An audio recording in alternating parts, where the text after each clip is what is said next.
Karibu kwenye kushuhudia dakika 90 za mchezo kati ya Stade Malien dhidi ya timu ya Simba Sports Club, kundi D, michuano ya klabu bingwa barani Afrika. Sisi tuko hapo kuweza kukusogezea mchezo huu na matukio yote yanayoendelea ndani ya mchezo huu hapa kwenye dakika zote 90 ili kuweza kuona ni nani ataibuka na ushindi au mchezo utakuwa ni wa namna gani siku hii ya leo kati ya Stade Malien dhidi ya timu ya Simba Sports Club. Katika michezo yao ya kwanza kwa kila timu hapa, kwa upande wa timu ya Stade Malien, yeye akiwa ugenini pale nchini Tunisia akicheza dhidi ya Esperance de Tunis aliweza kupata sare, lakini kwa upande wa mnyama akiwa nyumbani Benjamin Mkapa, yani Simba, aliweza kupoteza kwa bao moja kwa bila dhidi ya Petro di Rwanda. Kwa hiyo huu ni mchezo ambao unaweza kuamua hatima ya kundi D au kutengeneza mwanzo mzuri kwenye kuelekea kufuzu kwenye hatua ya robo finali. Lakini pia kabla sijapoteza muda, ngoja nikusogezee vikosi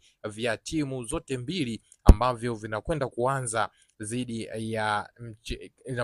kwenye mchezo huu hapa kati ya Stade Malien dhidi ya timu ya Simba Sports Club. Ngoja tuanze na kikosi kwa upande wa Simba Sports Club, ambaye huyu ndiye mgeni wa mchezo. Kwa upande wa golikipa alianza hapa, ameingia golikipa Yakubu Sulemani akiendelea kusimama vyema katika milingoti mitatu ya kikosi hiki cha Simba Sports Club. Lakini kwa upande wa beki nambari 2 ameingia Shomari Kapombe, the team captain, akisimama vyema katika ile eneo la beki nambari 2. Lakini kwa upande wa beki nambari 3 akiingia Mrigo akisimama katika ile eneo la beki nambari 3. Lakini kwa upande wa beki nambari 4 na beki nambari 5 akisimama vyema Rushaini Deruku pamoja na Wilson Nangu. Lakini kwa upande wa kiungo nambari 6 hapa akisimama Nabi Kamara katika eneo hilo la kiungo nambari 6. Lakini kwa winga nambari 7 hapa kwenye kikosi hiki cha klabu ya Simba kinachoanza siku hii leo dhidi ya Stade Malien ameingia mchezaji Joshua Mutare Budo